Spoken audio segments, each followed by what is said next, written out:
नमस्कार। आज हम नॉर्टन प्रमेय क्या होता है, जिसको हम अंग्रेजी में नॉर्टन्स थ्योरम कहते हैं, उसके बारे में डिस्कशन करेंगे। इस प्रमेय के अनुसार विभिन्न ऊर्जा स्रोतों तथा प्रतिबाधाओं से युक्त रैखिक द्विटर्मिनल जटिल जाल को एक धारा स्रोत IN तथा इसके समांतर क्रम में जुड़ी प्रतिबाधा ZN के द्वारा प्रतिस्थापित किया जा सकता है। यहाँ पर धारा स्रोत की धारा IN उस धारा के बराबर है जो परिपथ के दोनों दिए हुए टर्मिनलों A तथा B को लघुपतित करने पर प्राप्त होती है, जैसे कि चित्र में दर्शाया गया है। और उसी प्रकार प्रतिबाधा ZN, जो कि चित्र में हमने दिखाया है, उसका मान टर्मिनलों A व B के मध्य जाल की प्रतिबाधा के बराबर होगा जब टर्मिनलों A और B के मध्य से लोड हटा दिया जाए तथा सभी ऊर्जा स्रोतों को हटाकर उन्हें उनकी आंतरिक प्रतिबाधा से प्रतिस्थापित कर देते हैं। ये एक तरीका है नॉर्टन प्रमेय को उपयोग में लाने का।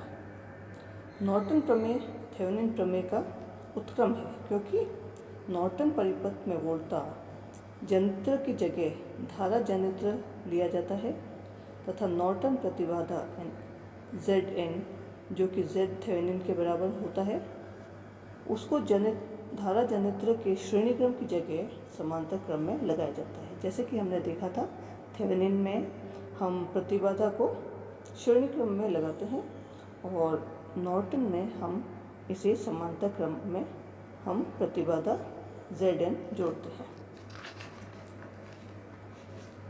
नॉर्टन तुल्य परिपथ प्राप्त करने की जो विधि होती है, अब हम उसके बारे में आपसे बात करेंगे। इसमें कई स्टेप्स हैं। स्टेप नंबर 1 हम लेते हैं।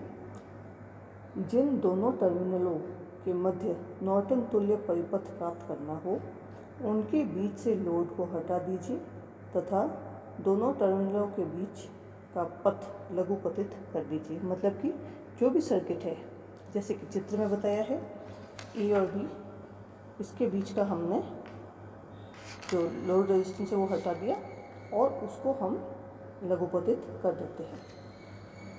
स्टेप नंबर 2, अब इन दोनों टर्मिनलों के मध्य लघुपतित धारा I शॉर्ट सर्किट वो IN से प्राप्त कर सकते हैं।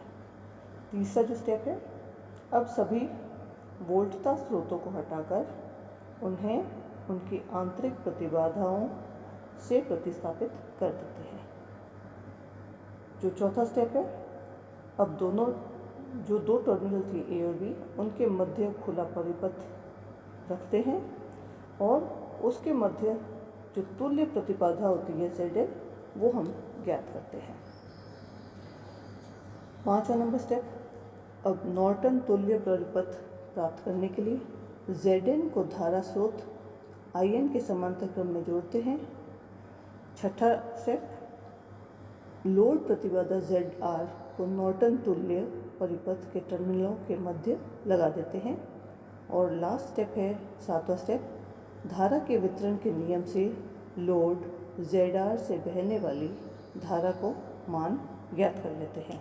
ये तो स्टेप्स थे जिसे हम नॉर्टन प्रमेय को हम प्रतिस्थापित कर सकते हैं, या कोई भी सर्किट है उसको हमें नॉर्टन इक्विवेलेंट सर्किट हम बताते हैं।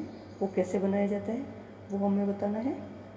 अगर हमारे पास में कोई भी जाल है, उस जाल को हमें नॉर्टन थ्योरम यूज़ करते हुए अगर हमें उसकी इक्विवेलेंट सर्किट बनाना है, तो सिंपल शब्दों में मैं अगर कहना चाहूँ तो ये है कि सबसे पहले जिस शाखाओं के अगेंस्ट हमें धारा निकालनी है, उसको हम पहले हटा के लघुपतित कर देते हैं। उस लघुपतित करने के बाद में जो भी धारा इसमें प्राप्त होती है वो हम कैलकुलेट कर लेते हैं और करस्पॉन्डिंगली वो धारा हम नॉर्टन धारा के नाम से कहते हैं इसको IN। इसका जो प्रतिबाधा प्राप्त होती है, उस प्रतिबाधा को इक्विवेलेंट रेजिस्टेंस जिसको हम कहते हैं, जब हमने A और B को लघुपतित कर दिया है, जिस पॉइंट को हमने शॉर्ट किया है उसके अगेंस्ट जो भी हमने प्रतिबाधा प्राप्त करी है वो ZN है। तो हम ये कह सकते हैं कि जो आई एन है, जो धारा है, वो धारा स्रोत है और जेड एन